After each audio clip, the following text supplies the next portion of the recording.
கையிலே ஆகாசம் கொண்டு வந்த ഈ വീഡിയോ കണ്ട് ചിലർ അതിനെതിരെ റിയാക്ട് ചെയ്യുകയും അത് പിന്നീട് ഒരു കോൺട്രവേഴ്സിയായി മാറുകയൊക്കെ ചെയ്തിരുന്നു.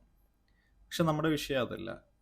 ഈ വീഡിയോ കണ്ടപ്പോൾ എനിക്ക് പെട്ടെന്ന് ഓർമ്മ വന്നത് ഞാൻ പണ്ട് വായിച്ചൊരു പുസ്തകത്തിലൊരു പോർഷനാണ്.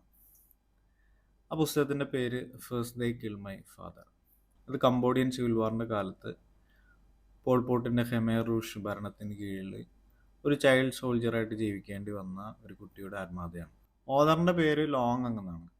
അപ്പോൾ ചെറുപ്പത്തിൽ അവർ ഖെമേർ റൂഷിൻ്റെ കീഴിൽ ഒരു ചൈൽഡ് സോൾജർ ആയിരിക്കുകയും ആ ചൈൽഡ് സോൾജർ ആയിരുന്ന കാലത്ത് അവർ കണ്ട യുദ്ധത്തിൻ്റെ കെടുതികളും പിന്നീട് അവരുടെ ജീവിതത്തിലുണ്ടായ വയലൻസിൻ്റെ പ്രസൻസും അതിൽ നിന്ന് അവരെ രക്ഷപ്പെടുന്നതൊക്കെയാണ് അതൊക്കെ അടങ്ങുന്ന ഒരു ആത്മകഥയാണ് ഈ ബുക്ക്. അപ്പോൾ അതിൽ യുദ്ധത്തിൻ്റെ കാലത്ത് അവരുടെ കുടുംബത്തിന് കിട്ടിയിരുന്ന ഫുഡ് റേഷൻഡ് ആയിരുന്നു. അപ്പോൾ ഒരു ലിമിറ്റഡ് സപ്ലൈ ഓഫ് ഫുഡേ അവർക്കൊന്നും കിട്ടുകയുള്ളൂ. അതിലപ്പുറം എന്തെങ്കിലും വേണമെങ്കിൽ അവർ തന്നെ അവരുടെ കുടുംബത്തിലെല്ലാവരും കുട്ടികളൊക്കെ ചേർന്ന് പുറത്ത് പോയി എന്തെങ്കിലും കണ്ടുപിടിച്ച് വന്നാലേ അവർക്ക് എന്തെങ്കിലും എക്സ്ട്രാ എന്തെങ്കിലും കിട്ടുള്ളൂ. അങ്ങനെ ഒരു ദിവസം ലോങ് അങ്ങിൻ്റെ സഹോദരൻ പുറത്തുനിന്ന് പോയിട്ട് കൊണ്ടുവന്നത് ഷുഗറാണ്, ബ്രൗൺ ഷുഗർ. അപ്പോൾ അവർ കുറേ കാലങ്ങൾക്ക് ശേഷമാണ് ഈ ഷുഗർ കാണുന്നത്. അപ്പോൾ അവരുടെ അമ്മ ഷുഗർ കണ്ട സന്തോഷത്തിൽ പറഞ്ഞു, നമുക്കിത് എടുത്തു വെക്കുന്നതിന് മുമ്പ് എല്ലാവർക്കും ഒന്ന് ടേസ്റ്റ് ചെയ്ത് നോക്കാം. അപ്പോൾ അവരെല്ലാവരോടും ഒരു പിടിയെടുത്ത് നിങ്ങൾ ടേസ്റ്റ് ചെയ്തോന്ന് പറഞ്ഞു.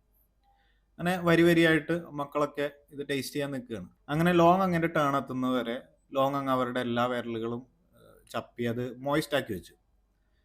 അങ്ങനെ ലോങ് അങ്ങനെ ടേൺ എത്തിയപ്പോൾ അവർക്ക് കിട്ടാവുന്നതിൻ്റെ, അതായത് എക്സ്ട്രാക്ട് ചെയ്യാൻ പറ്റുന്ന മാക്സിമം അവർ ആ ഒരു പിടിയിൽ നിന്ന് എടുത്തു. നമ്മൾ ഡ്രൈ ആണെങ്കിൽ നമുക്ക് കിട്ടാവുന്നതിലധികം നമ്മൾ മോയിസ്റ്റ് ആയ കൈ കൊണ്ട് അവരെടുത്തു. എന്നിട്ട് അവർ പറയുന്നത് അവരതിൽ ഓരോ ഗ്രെയിനും ആസ്വദിച്ച് കഴിച്ചെന്നാണ്. അപ്പോൾ യുദ്ധം അതിൻ്റെ വിക്ടിംസിൻ്റെ ജീവിതത്തിൽ ഉണ്ടാക്കുന്ന ആഘാതങ്ങളിൽ വളരെ പ്രധാനപ്പെട്ട ഒന്നാണ് ഈ ഫുഡ് ഷോർട്ടേജ്.